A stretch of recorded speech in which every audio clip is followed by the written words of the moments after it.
The Pittsburgh Steelers are playoff bound thanks to the Tennessee Titans and the Jacksonville Jaguars. After defeating the Baltimore Ravens in Week 18, the Steelers needed one of three things to happen in a 24-hour span. The first one was the Houston Texans and the Indianapolis Colts to tie. The Steelers didn't get that lucky, so they headed into Sunday with one of two games to keep an eye on. The first one was the Jacksonville Jaguars versus Tennessee Titans, and the second was the Buffalo Bills versus the Miami Dolphins.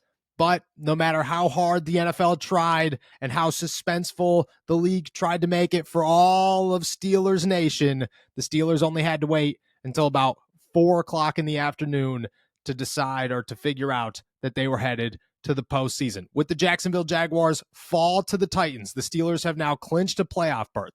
When it comes to who they will play and what seed they will be in the AFC, that will be determined between the Buffalo Bills and the Miami Dolphins. If the Bills win, the Steelers are the 7th seed. They will travel to Orchard Park to play Buffalo in the wild card round. If the Bills lose to the Miami Dolphins, the Dolphins are the 2 seed. The Steelers actually bump up to the 6th seed, and they will travel to Kansas City to take on the Chiefs. Now, when it comes to injuries, quarterbacks, the whole situation, the Steelers are going to rock with Mason Rudolph. I have a hard time believing that they're going to be on a 3-game winning streak, and Mike Tomlin's going to say, oh, we're riding the hot hand, and then say, well, actually, we were riding the hot hand to the playoffs. Now it's Kenny Pickett's time.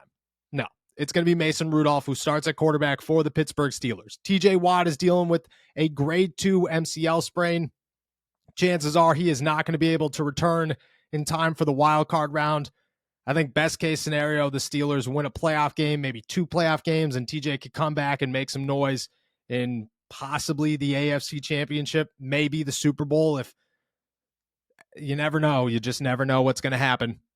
But they do get some good injury news. Minkah Fitzpatrick said after the game in Baltimore that he's coming back for the playoffs, that there's no way he's sitting around and missing a playoff game. I fully expect him to be on the field. We'll see what happens with everybody else. DeMonte KZ can return in the postseason after his regular season suspension. That is 2 safeties on top of Eric Rowe, who has just balled out these last couple of weeks. Patrick Peterson, who has turned into a pretty decent safety, and everybody else in the secondary who has stepped up. Good news for the Pittsburgh Steelers. Huge news when it comes to the playoff berth. The season continues, and the Steelers, maybe they're back.